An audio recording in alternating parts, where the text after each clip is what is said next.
Ce que j'aimerais qu'on fasse comprendre aux gens, c'est que les animaux font 2 fois plus d'efforts que nous ne le pensons, parce que nous n'avons pas conscience du nombre d'efforts qu'ils font pour s'adapter à nous. C'est-à-dire que on pense que ce sont des enfants et qu'on a besoin de les rendre ci ou ça, mais ils ont leur propre destin.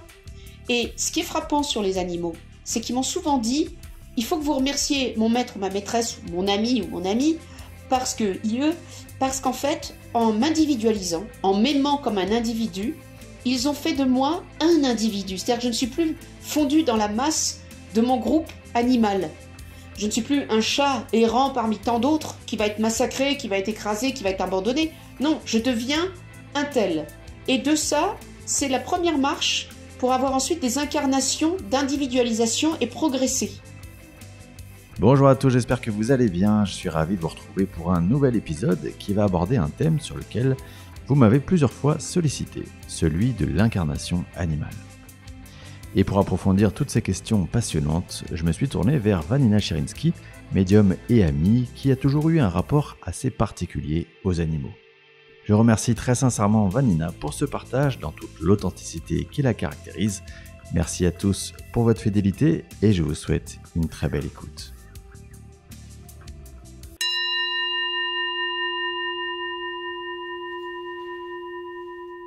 Eh bien Vanina, bonjour et merci beaucoup d'avoir accepté ma 3e invitation pour ce podcast Entre deux mondes. Je suis ravi à nouveau, comme toujours, de t'accueillir presque à la maison du coup. Et dans cet épisode, Vanina, on va parler d'un sujet très spécifique autour des animaux, autour de l'incarnation animale.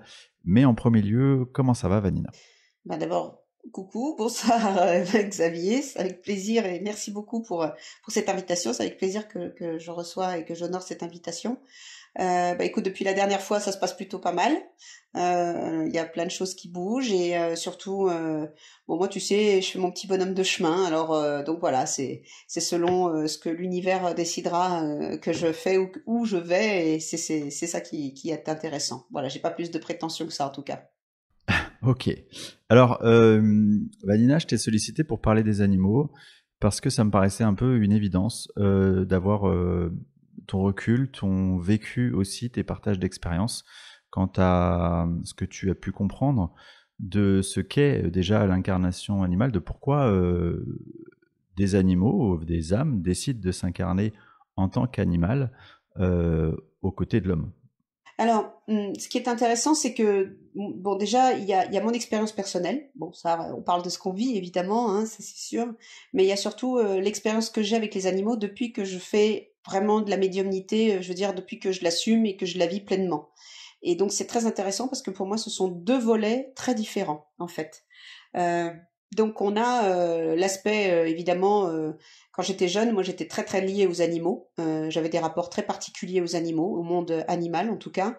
J'avais un relationnel très intense, très fort. J'essayais, je me souviens quand j'étais môme, il y avait un truc qui me venait de façon comme ça instinctive. Je voulais toujours avoir des rapports télépathiques avec les animaux. C'est-à-dire que je projetais beaucoup ma pensée sur eux en disant à un moment, c'est sûr qu'ils vont la recevoir. J'étais persuadée qu'ils la recevraient. Pourtant, à l'époque, j'étais dans une famille où on n'était pas vraiment dans ce domaine-là, mais moi j'étais obsédée par ça et j'avais beaucoup de liens avec les chevaux, les chiens et les oiseaux. C'était mes 3 domaines de prédilection. Même si j'ai eu une très belle histoire avec un papillon aussi qui a décidé de vivre avec moi pendant 1 semaine quand j'étais enfant et qui tous les matins venait me trouver sur la fenêtre de ma chambre et qui attendait que je sorte dans le jardin pour venir se reposer sur ma tête et qui me suivait toute la journée comme ça, ce qui était tout le monde était halluciné. Voilà. Donc ça a été la grande légende dans mon enfance parce que ça a fasciné tout le monde. Et puis donc j'ai été élevée avec beaucoup d'animaux en fait autour de moi, des poules, des chiens, des chevaux, etc. Donc le lien à l'animal a toujours été très fusionnel, très fort.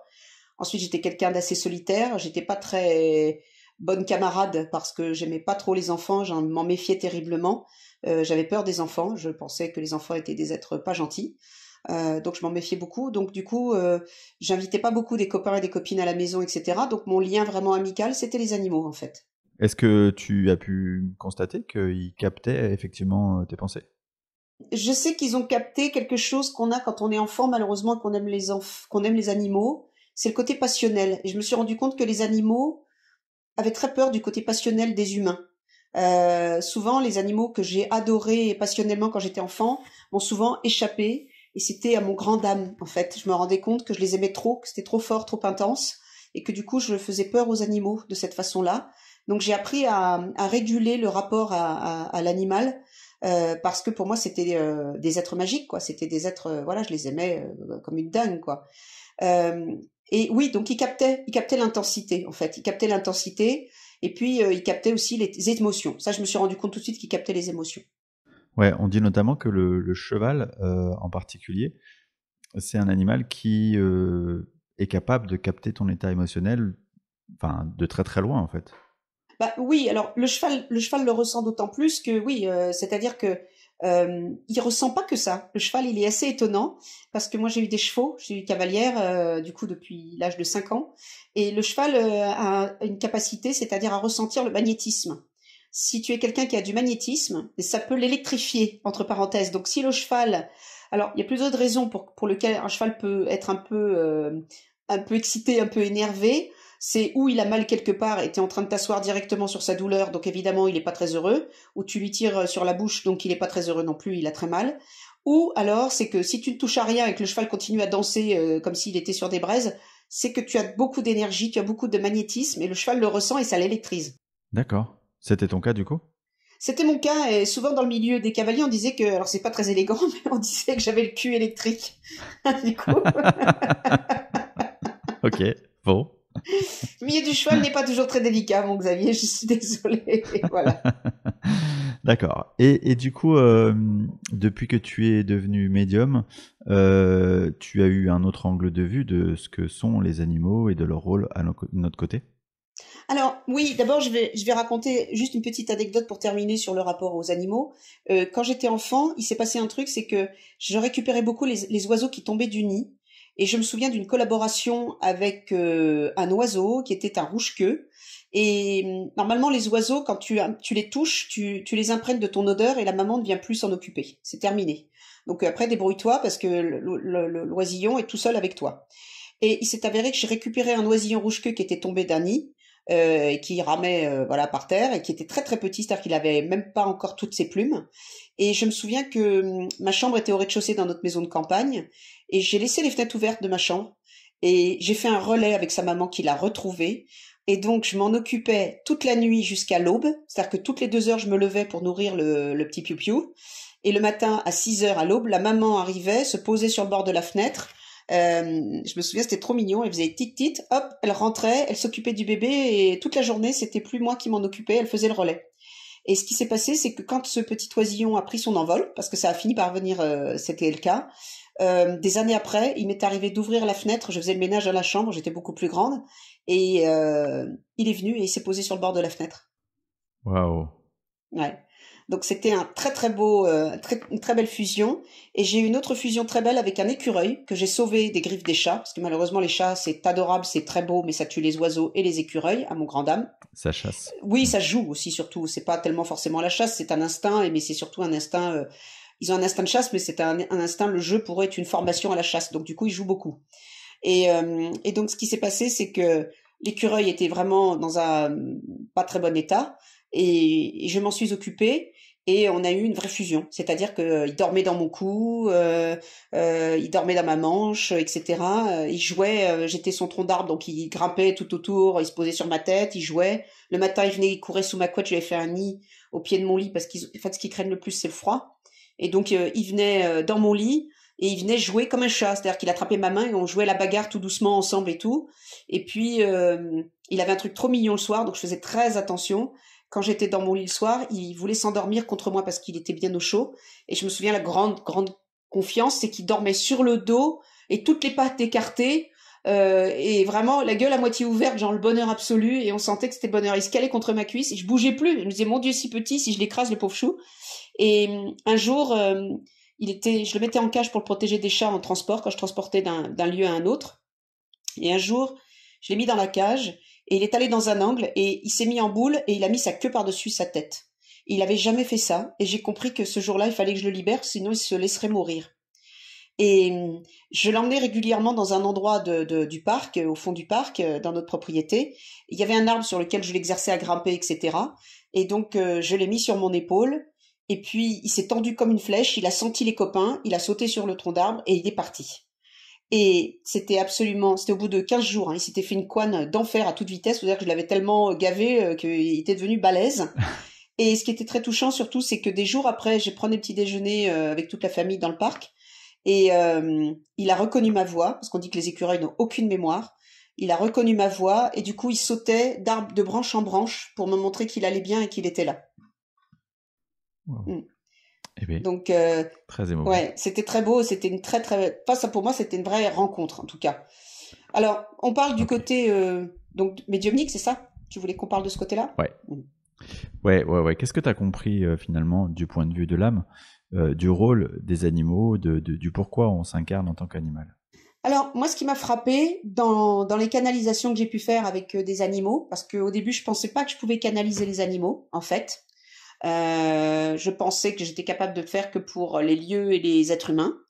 Et puis un jour, il y a une dame qui m'a contactée. Non, c'est un monsieur. Ça a commencé avec un monsieur au Canada qui m'a contactée. Et il avait eu son chat, qui était une chatte, et qui était décédé. Et il était très inquiet parce que il avait eu l'impression comme il était en appartement, il avait eu l'impression qu'il s'était pas bien occupé d'elle, en fait. Et il me demandait si je pouvais la capter. Alors moi, je suis restée un peu la bouche ouverte. Alors, je dis, bah attendez, moi, j'ai jamais fait ça. Il y a des gens qui font ça super bien. Il y a des médiums spéciaux, captation d'animaux et tout, communication animale. Ouais, non, mais bon, essayez. J'essaye. Et il s'avère qu'effectivement, ce qui m'a frappé, c'est que d'abord, son chat, enfin sa chatte, était toujours là. Elle était toujours présente. Elle était toujours avec lui. C'était hyper émouvant. Parce que elle avait le même parcours que d'habitude, c'est-à-dire que elle sautait sur la table, elle allait près de la fenêtre, elle me racontait tout son quotidien en fait. Et donc ça a commencé avec cette chatte qui était vraiment délicieuse. Et en fait, ce qui m'a frappée, c'est que après j'ai dû capter d'autres chats et j'ai dû capter bien d'autres animaux. Mais ce qui m'a frappée, c'est qu'on ressent la vibration, la douceur, ou au contraire la force, ou le côté pépère, ou le côté chiant des fois, ou voilà, de chaque animal. Ils ont vraiment une personnalité vibratoire, ils ont une vraie personnalité, et surtout le quotidien qu'on leur fait vivre, c'est le lieu commun pour eux de lien. C'est eux, parce que pour nous le quotidien c'est chiant, et pour eux le quotidien c'est le fil qui nous relie à eux en fait.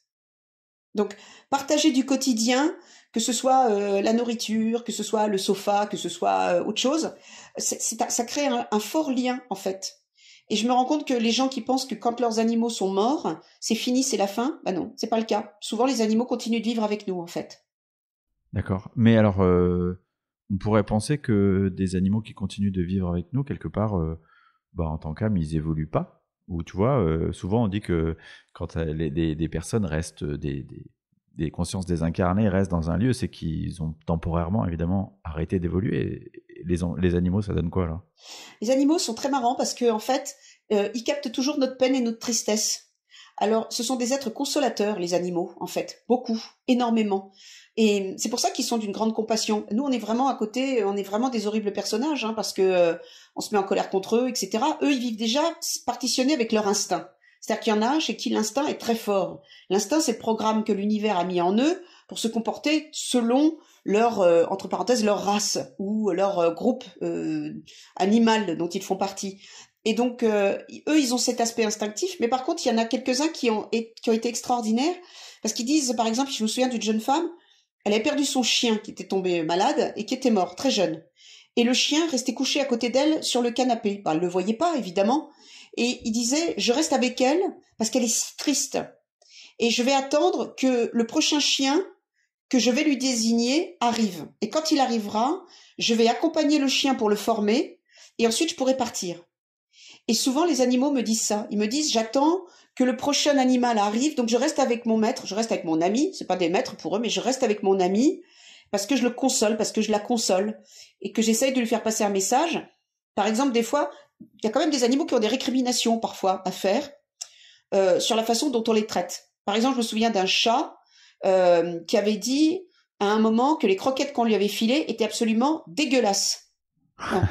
Il y avait changement de régime de croquettes, et quand j'ai demandé je me souviens, c'était à la propriétaire, elle a éclaté de rire en disant oui, je me souviens très bien de ce moment-là, et j'ai très vite changé. Voilà. Donc ça avait vraiment frappé le chat, parce que, en fait, leur bien-être, on sent en canalisation à quel point ils dépendent de nous.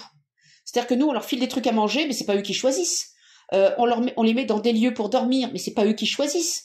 Donc à chaque fois, ils sont obligés de s'adapter à nous, à notre vision de ce qui est soi-disant bien pour eux. Et en fait, eux, ils sont pas heureux, ils sont pas toujours bien, mais eux, ils sont toujours pleins de compassion. Enfin, ce que j'aimerais qu'on fasse comprendre aux gens, c'est que les animaux font 2 fois plus d'efforts que nous ne le pensons, parce que nous n'avons pas conscience du nombre d'efforts qu'ils font pour s'adapter à nous. C'est-à-dire que on pense que ce sont des enfants et qu'on a besoin de les rendre ci ou ça, mais ils ont leur propre destin.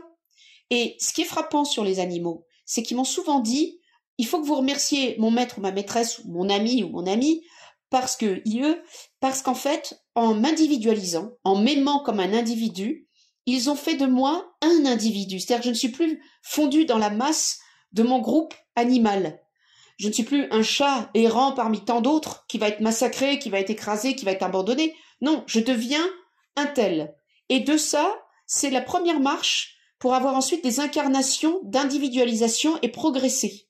Ça, c'est intéressant ce que tu dis, parce que souvent, effectivement, on parle d'une sorte d'évolution des consciences qui vont s'incarner, qui, comme une sorte de passage obligé, d'abord, tu vas faire des incarnations minérales, puis végétales, puis animales. Alors, dans les animaux, tu vas d'abord faire des animaux sauvages, puis après, tu vas faire des animaux domestiques, et après, tu vas expérimenter l'incarnation humaine, on va dire. Oui. Est-ce que c'est juste pour toi ? Je sais pas si ce serait dans cet ordre-là aussi raide, tu vois. Je pense qu'il y a surtout la conscience d'entraide avec les animaux. C'est-à-dire que eux nous aident à supporter la vie, prennent sur eux. Alors, ce qu'il faut savoir, c'est que les animaux aussi prennent beaucoup sur eux nos états émotionnels. C'est une réalité. Mais ils prennent aussi sur eux, du coup, ils le transforment en maladie. C'est-à-dire que la plupart des maladies des animaux, ce sont les maladies qu'ils chopent de nous. C'est-à-dire que c'est tout ce qu'ils engrangent. Et puis, il y en a certains qui me disent je me couche dans tel lieu de la maison parce qu'il y a du tellurisme, parce que c'est pas bon, parce qu'il y a une source souterraine et que c'est pas bon pour les enfants et que du coup je me prends tout, je fais tampon, je vais crever d'un cancer, mais tant pis, j'aurais fait ma BA. Et donc c'est ça qui moi me broie le ventre, parce que souvent quand j'ai ces canalisations-là, je me dis que les propriétaires, nous tous qui sommes propriétaires d'animaux, propriétaires déjà un mot affreux parce que ça veut dire qu'on les possède, alors qu'en fait on se possède pas, on s'entre-accompagne. En fait les animaux font des sacrifices de leur vie énormes pour nous, font le sacrifice de leur liberté, font le sacrifice de leur vie, et je le dis pour ce que c'est-à-dire leur vie propre. Est-ce que nous serions capables de le faire? Il n'y a pas beaucoup d'êtres sur Terre qui seraient capables de le faire. Voilà, sauf les militants pour la cause animale, et ces personnes-là rendent aux animaux ce que les animaux nous donnent, et ce que pour pratiquement, on va dire 80%, nous ne sommes pas conscients de ce qu'ils nous donnent. C'est pour ça que moi, tu vois, j'ai un peu de mal avec le concept dont je viens juste de parler, c'est-à-dire le côté progressif, parce que ça sous-entendrait que que le Graal, entre guillemets, c'est d'arriver au stade humain, alors que bon, dans bien des cas, on s'aperçoit que on aurait beaucoup à s'inspirer de la manière, par exemple, des animaux d'aimer inconditionnellement, ou de vivre l'instant présent. Tu vois, on a plein de choses desquelles il vaut mieux s'inspirer. C'est-à-dire qu'en fait, on a un truc en commun avec les animaux, c'est que quand même, il y a des êtres humains qui sont quand même un peu, comment dirais-je, leur motorisation, ce sont un peu leurs instincts, ils sont un peu mus par leurs instincts quand même. Et donc, ils sont un peu mus par leurs instincts. Donc, il faut quand même comprendre cette chose-là, c'est que, en fait, les animaux, ils ont aussi cette part d'instinct. C'est une part d'instinct qui les possède. C'est une part d'instinct qui, parfois, pour X raisons, va prendre le dessus sur eux, comme les chats qui tuent les petits animaux, etc., ou les chiens qui détestent les chats, etc. Mais si tu les éduques, tu vois bien qu'ils sont capables d'apprentissage et de contrer leurs instincts. Donc, à ce niveau-là, ils sont comme nous, c'est pareil, parce que nous aussi, nous naissons avec des instincts, et nous sommes capables, donc, du coup, de combattre nos instincts si nous sommes sur une voie de progression, ce que nous nous souhaitons à tous, n'est-ce pas? Mais les animaux, si tu veux, ils vont s'incarner après sous la forme d'un être X, humain, animal, X, mais qui sera une forme en tout cas plus complète que ce qu'ils ont été. C'est-à-dire qu'il va peut-être mieux maîtriser ses instincts, qui va avoir une personnalité plus développée ou qui va carrément participer à un plan thérapeutique conscient avec un humain ou dans une communauté animale ou dans un lieu territorial aussi géographique. Faut pas oublier que ce que nous dégageons, ce que l'aura peut faire, la vibration, le taux vibratoire, ça peut aussi être un élément de guérison. Donc on peut tout à fait guérir un lieu simplement par le taux vibratoire.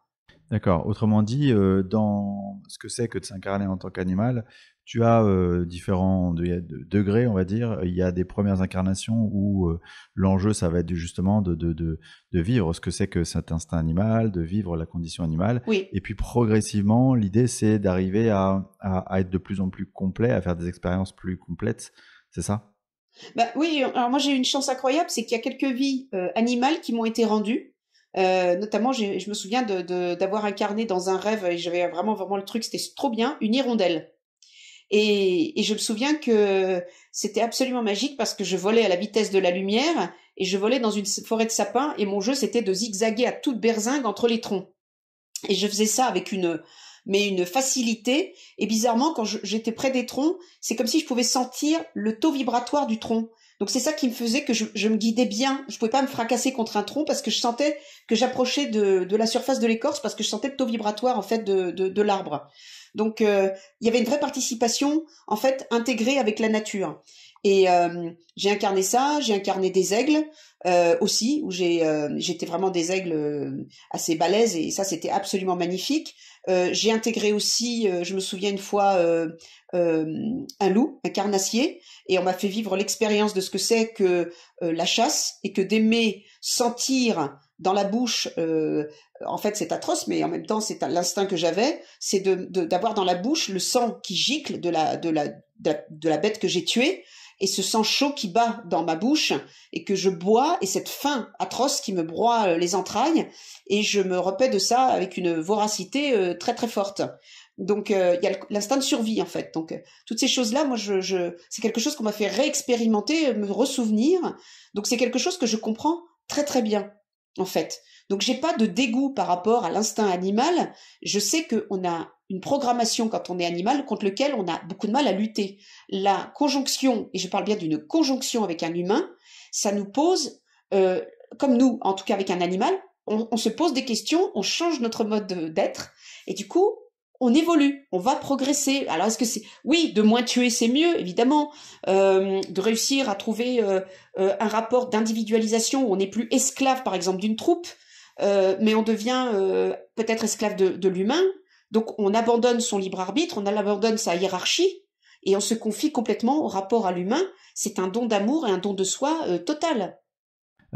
J'ai été confronté il n'y a pas longtemps, d'ailleurs ça a donné lieu à un épisode qui est sorti il y a quelques jours, à une séance dans laquelle justement une personne en état de transe comprenait que son chat avait joué un rôle vraiment très important dans... l'accident d'un de ses chats avait joué un rôle important dans une sorte de mise en avant d'un problème familial, et ensuite ce chat avait joué aussi un rôle important dans la maladie et tout ce qu'il avait pu absorber de la maladie de sa protectrice. Ma question derrière, c'est il y a des rôles comme ça qui sont joués par des animaux, notamment domestiques.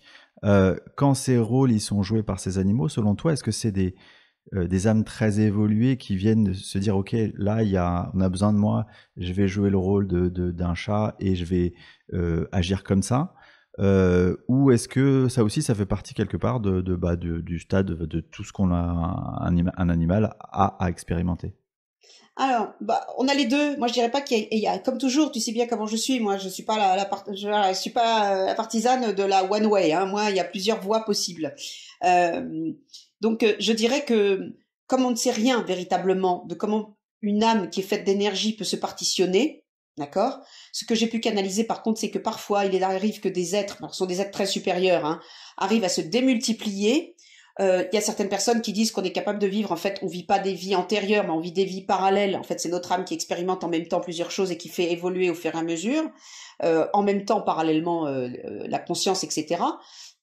On peut supposer alors qu'un animal peut vivre la même chose, c'est-à-dire que c'est un partitionnement d'âme, d'êtres qui rentrent dans cette boule de plume, de poil, d'écaille ou autre, et qui va vivre une expérience auprès de l'humain particulière ou auprès de sa communauté particulière. Moi, je saurais pas te dire, mais je vais te citer un exemple, en tout cas magnifique, d'une conscience collective. Et ça, c'était extraordinaire. J'ai une dame qui m'a appelée, je crois, de Belgique, et qui avait des écuries qui étaient un refuge pour chevaux ou abandonnés ou à la retraite ou réformés. Et elle m'a demandé de canaliser les chevaux vivants et les chevaux morts, les chevaux décédés. Donc je ne dis pas, ça a pris un certain temps parce qu'il y en avait un paquet.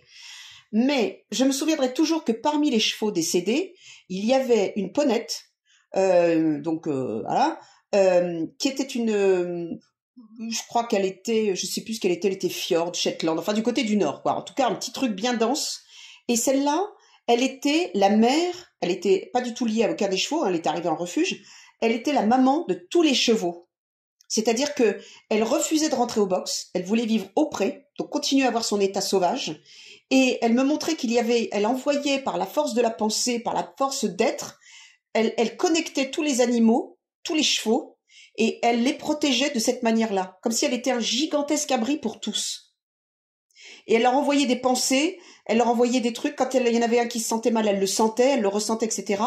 Et de son vivant, c'est ce qu'elle faisait déjà, et au-delà du vivant, elle restait là pour continuer à protéger et à guider ses camarades.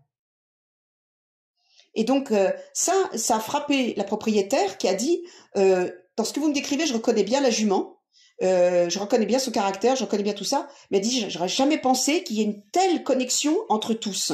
Et là la jument m'a envoyé l'idée de dire quand nous sommes d'une même race, c'est comme si elle me donnait une petite leçon d'humilité d'une certaine façon à moi, tu vois, l'humain prétentieux.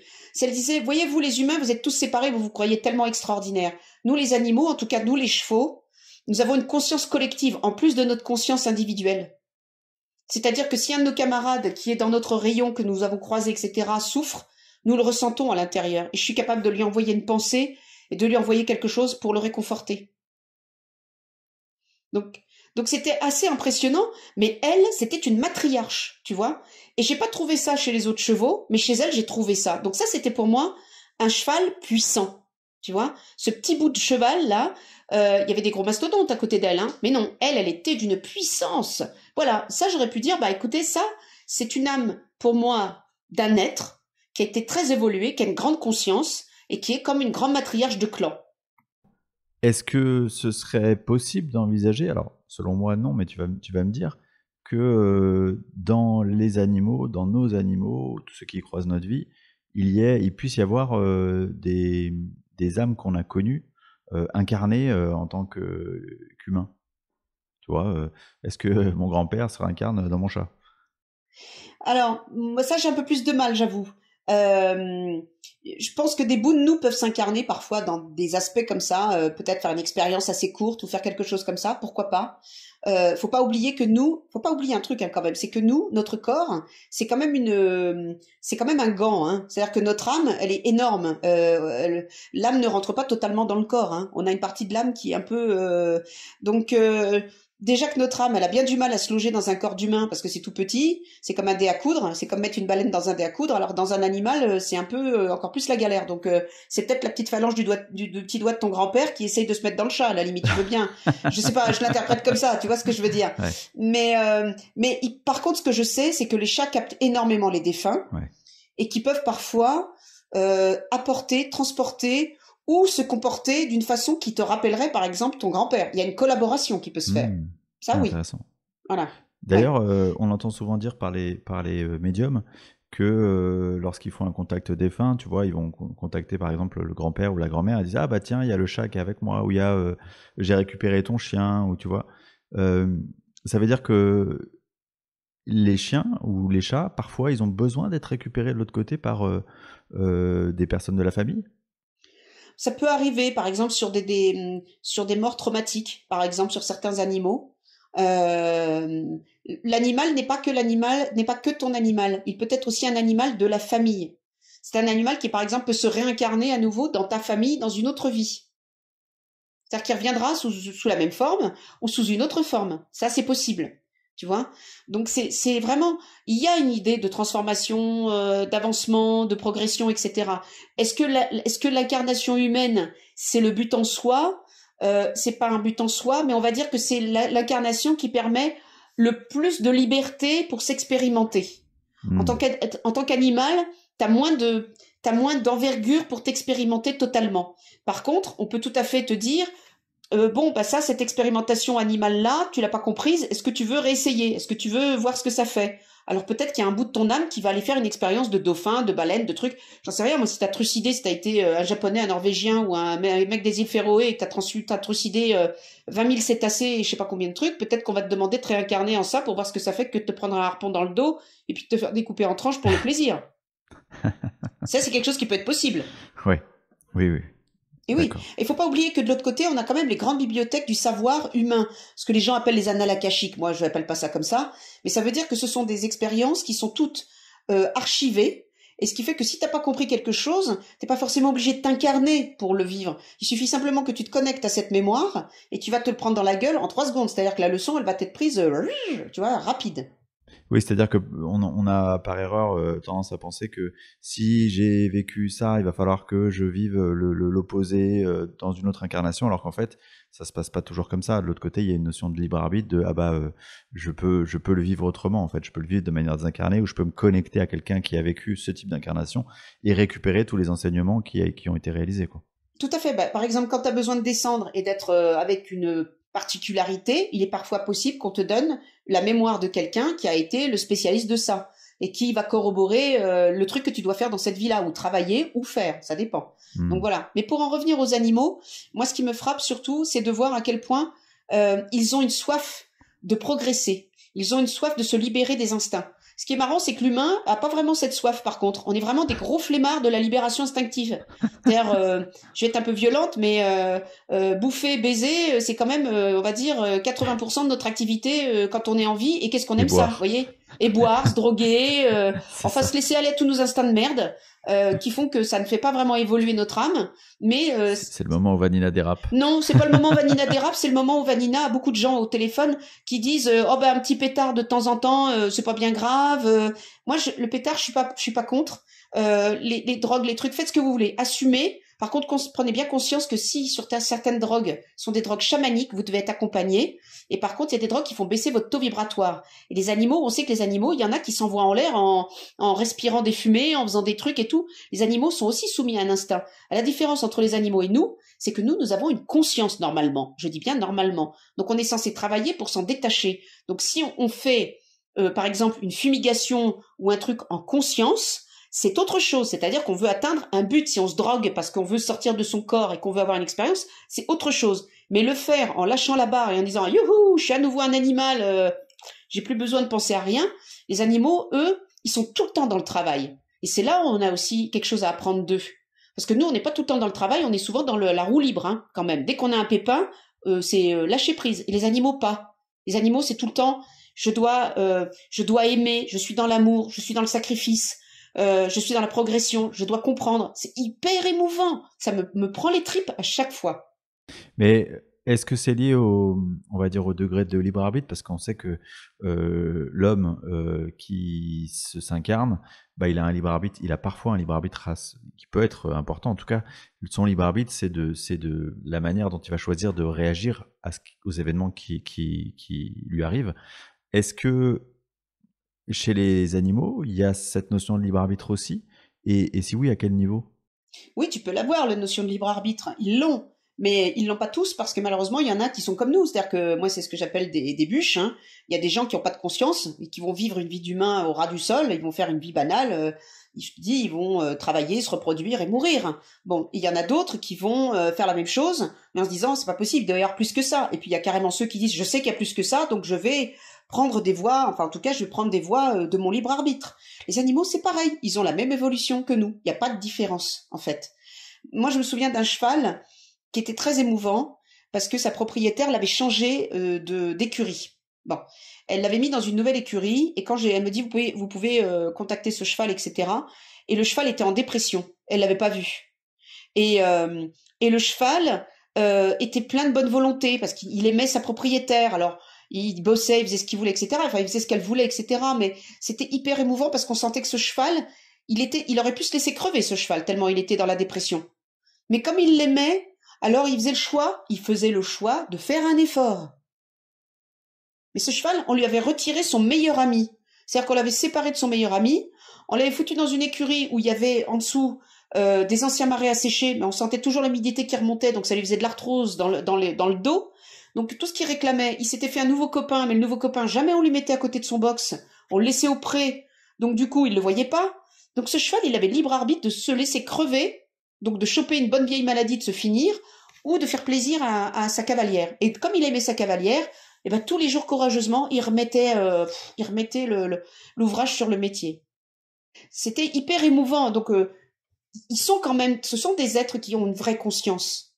Ce sont des êtres de sacrifice. Mais c'est pas quand je dis ça, c'est pas pour dire aux gens oui, bah c'est normal. Alors si vous les sacrifiez, c'est normal. Non, c'est pas normal, pas du tout. Ils ont une évolution à avoir en même temps que nous. Quand ils sacrifient leur corps pour que nous puissions nous nourrir, il faut quand même qu'on ait une conscience de les remercier pour ce sacrifice. Je veux dire, moi, quand il m'arrive de bouffer de la viande dans l'assiette, ça m'arrive, j'en mange pas souvent, mais de temps en temps, ben, j'en mange. Je suis dans la gratitude par rapport à l'animal qui vient de sacrifier sa vie pour que je puisse continuer de vivre et que mon corps fonctionne et que je puisse continuer à faire ce que j'ai à faire. Bon, mais le faire, c'est-à-dire sacrifier des animaux et faire comme si c'était des êtres sans conscience ni rien, c'est une hérésie, c'est un crime absolu. Voilà. Donc ça, moi, je le dis parce que je le connecte. Mais du coup, tu vois, du point de vue de... Enfin, on dit souvent que rien n'est fait au hasard. Donc j'imagine qu'il doit y avoir du point de vue de l'âme toujours, des animaux qui vont s'incarner et qui savent que leur finalité, entre guillemets, c'est d'être abattu ou d'être maltraité ou de vivre une souffrance horrible infligée par l'homme. Quel est le sens finalement de l'incarnation animale? Ça, c'est la transmutation de la douleur sur Terre, hein, par contre. Ok, c'est-à-dire? C'est-à-dire que faut pas oublier que les animaux sont des éponges. Ils sont des éponges à souffrance quand même.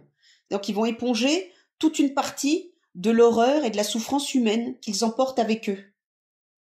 Mais est-ce qu'on pourrait pas changer la façon de faire? Oui, ce serait pas mal. Je me souviens très bien d'un ami. Je me souviens qui était assez incroyable parce que c'était quelqu'un qui était demeurant pas particulièrement spirituel et il avait décidé de s'installer comme berger.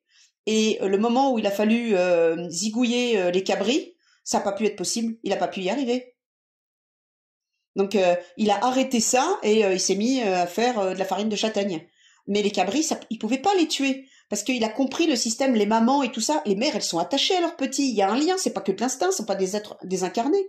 Bien sûr que si tu prends par exemple dans un élevage intensif de vaches, si tu sors une vache de l'élevage intensif, tu sais, enfin, je vais dire un truc atroce, mais quand même, je sais pas si tu as quand même regardé ou tu as lu les témoignages des personnes qui sont enfermées dans des camps de prisonniers, que ce soit au goulag ou que ça a été dans les camps nazis. D'accord? On les a réduits dans un état d'esclavage mental et psychique. Bon, les animaux, quand on fait ça, on fait la même chose. C'est-à-dire qu'ils deviennent vraiment des bêtes. C'est-à-dire qu'ils sont dans un état où de toute façon il n'y a plus d'espoir, il n'y a plus de vie, on les individualise pas, c'est juste un tas de viande sur pattes ou un tas de fourrure sur pattes ou c'est un tas de ce que tu veux qui va nous servir à faire quelque chose de complètement con. Bon. Et donc à l'arrivée, ils se mettent dans cet état-là. Mais quand si t'en sortais un de ces élevages intensifs et que tu t'en occupes et que t'en sortes un deuxième de l'élevage intensif et que tu t'en occupes, tu serais très étonné de découvrir qu'ils ont chacun une personnalité très différente. Un animal, c'est comme nous. Ça naît, moi je suis pas d'astrologie, mais les astrologues te diraient, ils vont naître à une date précise, à un lieu précis, ils ont une carte stellaire aussi, ils ont un destin, etc.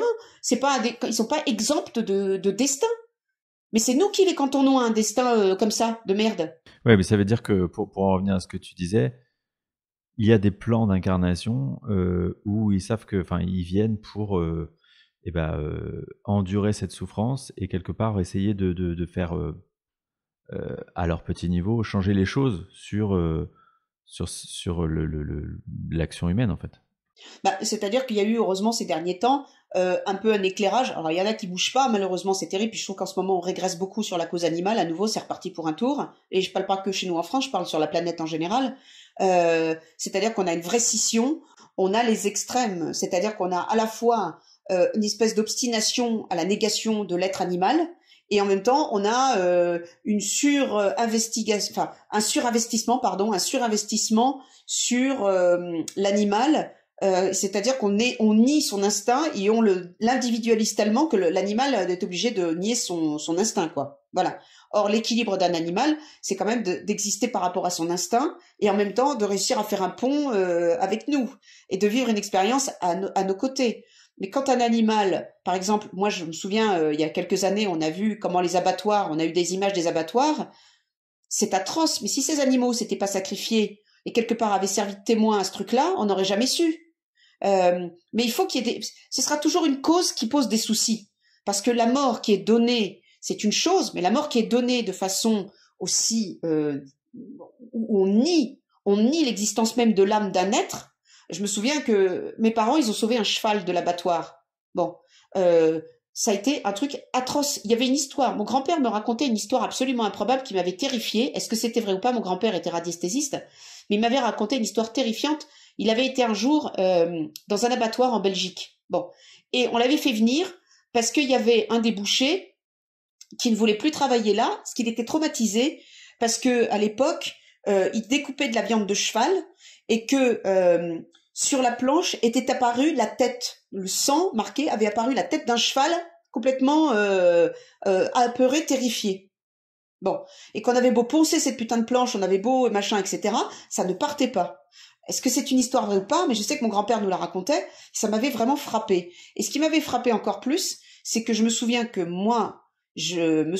enfant, on m'avait emmené aux approches d'un abattoir, et que je suis désolée, quand on voit les animaux à l'abattoir, ils ressentent la peur des autres. Je veux dire, s'ils n'ont pas de conscience, ils iraient à l'abattoir sans bouffeter. Donc ça veut dire qu'ils le sentent, qu'ils entendent, c'est pas seulement entendre les cris de l'autre, c'est ressentir la peur, ça suinte la peur, ils le revoient, ils le ressentent. Donc quand les gens sont enfermés dans des camps, ou quand c'était l'élimination finale, ils le ressentaient. Il y a cette part qu'on a en nous tous, qui est commun à nous et aux animaux. Et l'être humain n'est pas hors du cycle de la roue de la nature. On a été des primates au début, ceux qui nient ça en disant on vient de je sais pas où, je sais pas quoi. Bon, d'accord, mais enfin en attendant, on est quand même très proche des primates. Et puis surtout, faut pas oublier qu'on a beaucoup de choses en commun avec les cochons aussi, hein, nous les humains. Faut pas oublier. J'aimerais qu'on parle un peu de jusqu'à quel point nos animaux, du coup ceux qui vivent avec nous dans nos maisons, par exemple, captent l'invisible. Alors, moi j'ai une expérience très jolie avec un de mes chiens. Alors deux choses, j'ai eu un chien exceptionnel dans ma vie, un chien que j'ai aimé au-delà de tout, qui était un magnifique labrador, et c'est un animal que j'avais sauvé d'un élevage clandestin en fait, dans la région parisienne, et c'est un chien qui avait tout pour mourir. Une pneumonie normalement en phase terminale, une fissure à l'épaule, donc c'était foutu, il avait une dysplasie, enfin il avait la totale. Bon. Et je me suis obstinée, j'ai voulu prendre ce chien, parce que ce chien était extraordinaire, il était dans un bac avec son frère et un Matin de Naples. Un Matin de Naples, c'est un chien énorme, c'est une espèce de gros dog qui peut faire jusqu'à 1,20 m de hauteur. Et ce chien, il a carrément grimpé sur le dos du dog, enfin sur le Matin de Naples, et il a attrapé ma manche. Et quand il m'a fait ça, il y avait un message dans ma tête en disant « Prends-moi, parce que si tu me prends pas, je suis mort, je suis foutu. » Bon. Comme par hasard, le type qui s'occupait de cet élevage clandestin m'a dit « Non, mais prenez pas celui-là, parce que celui-là, il a pas des grandes pattes, il va pas être beau en grandissant, machin. » Je m'en fous, j'ai dit « Non, c'est celui-là que je veux. » Je l'ai pris, ça a été 1 an de bataille, il a eu tous les malheurs, ce pauvre chien, ça a été un cauchemar, et je l'ai sauvé. Et à la clinique vétérinaire, on appelait le miraculé. Et je suppose que ce chien a dû faire pour moi comme une expérience de mort imminente, à mon avis, entre-temps, parce qu'il avait des dons incroyables. Il était incroyable. C'est-à-dire qu'il avait un don, c'est que même les gens qui n'aimaient pas les chiens, ils finissaient toujours par être gaga de ce chien. Mais je l'ai vu faire. Et concernant le fait ils ont une perception du monde invisible, un soir nous étions tous les deux dans une vieille maison et j'étais toute seule avec lui. Et tout d'un coup, il s'est redressé, il avait les oreilles en chapeau, et il a suivi quelque chose que je ne voyais pas à travers toute la salle, et qui est parti par la porte d'entrée. Bon, il a remué de la queue comme s'il y avait quelqu'un. Bon, ensuite, c'est un chien qui était extraordinaire. Je me souviens qu'un jour, je buvais un thé avec une de mes sœurs et je lui tournais le dos. Et tout d'un coup, dans ma tête, mais j'entends claquer le truc très fort en disant « Bon, tu me sors ou c'est maintenant ou c'est jamais ?» Comme ça. Et je me retourne d'un coup et je le vois tout dressé près de la porte en l'air de dire « Allez, sors-moi, j'ai envie de pisser, dépêche-toi !» Et c'était ça qu'il voulait. Autre truc extraordinaire, il a vécu une gigantesque histoire d'amour avec une chienne qui appartenait à un monsieur qui venait travailler dans notre propriété. Et quand cette chienne arrivait, mon chien allait chercher un de ses jouets, le mettait dans sa casserole, et il apportait à cette chienne la casserole et le jouet. Bon. Et cette chienne qui était une coureuse de première, c'est-à-dire que dès qu'il y avait les chaleurs, elle échappait de chez son maître, elle allait se faire couvrir par la moitié du quartier. Du moment où elle a rencontré mon chien, ça a été terminé. Quand elle était en chasse, quand son maître a déménagé, elle a couru tous les kilomètres à travers champs pour retrouver mon chien et pour passer toute la période des chasses avec lui. Et mon chien n'a jamais voulu couvrir aucune autre chienne qu'elle. Jamais. Donc, pour te dire que c'est une histoire. Donc, si on dit voilà, et c'était un être. Moi, c'était mon meilleur ami. Hein. Moi, quand il est décédé, quand il est parti, j'ai perdu mon meilleur ami. Et ce qui était très émouvant, c'est qu'un jour, une médium m'a dit, quelqu'un m'avait payé une séance chez une médium et tout, et elle m'en a parlé. Elle m'a dit, mais vous savez qu'il est à côté de vous et qu'il ne vous quitte pas un seul instant. Et moi, on m'annonce toujours à l'avance les animaux qui vont partager ma vie. Par exemple, la petite chienne que j'ai actuellement, je l'avais vue en vision. On me l'avait envoyée. Donc je savais qu'à un moment, dans ma vie, il y aurait une chienne qui serait comme ci, comme ça. Et elle est arrivée, c'était une chienne à l'abandon, que j'ai récupérée de la rue directement. Et on a un lien qui est compliqué, parce que c'est un être très instinctif. Donc elle a pour moi plein de travers, c'est-à-dire qu'elle aime pas les chats, elle aboie, elle est flippée, etc. Elle est très possessive. Mais en même temps, on a un lien. Par exemple, cette chienne, quand elle s'en va trop loin, parce qu'elle fait sa vie, elle me répond pas. Quand je l'appelle, elle fait sa vie, elle me répond pas. Enfin, c'est un cauchemar. Mais quand je suis chez moi et que je suis angoissée parce que ça fait longtemps que je l'ai pas entendue ou que ça fait longtemps qu'elle n'est pas revenue, je lui envoie la pensée intense de où es-tu? Et je te jure que c'est vrai, dans les 10 minutes, elle est à la porte, elle est là. J'aimerais terminer cet épisode en me posant une dernière question sur justement l'au-delà et puis nos animaux. Quand nous, on se désincarne, donc quand on vient à terminer avec cette vie, est-ce qu'on retrouve systématiquement les animaux, en tout cas ceux qui ont eu une place importante dans notre vie? Oui, parce que moi, on me l'a dit dans un rêve, parce que dans ma vie, j'ai eu 2 chevaux, et j'ai eu 2 chevaux et 2 chiens, et c'est marrant parce que j'avais fait un rêve où j'arrivais sur une plage, tout était très lumineux, ils étaient tous autour de moi, et ils me disaient, tu t'inquiètes pas, hein, on t'attend, hein, tu sais, on t'attend. Et j'ai très bien compris qu'ils m'attendaient quand je passerais de l'autre côté. Donc oui, bien sûr, bien sûr. Et puis moi, il y a des personnes défuntes qui le disent parfois, qui disent à la personne, quand je contacte des personnes défuntes, qui disent, faut pas t'inquiéter, Titi ou je sais pas quoi ou machin. Je l'ai récupéré, il est avec moi. On est ensemble. Quelle joie, on s'est retrouvés. Donc oui, bien sûr, ça continue. Très bien. Eh bien, Vanina, merci beaucoup pour ce partage très intéressant, comme d'habitude. Et je vais dédier cet épisode à tous les animaux, tous nos animaux, quels qu'ils soient. Oui. Oui. On leur envoie beaucoup d'amour. Oui. Et merci évidemment, comme toujours, à vous, chers auditeurs, pour votre écoute fidèle. À bientôt.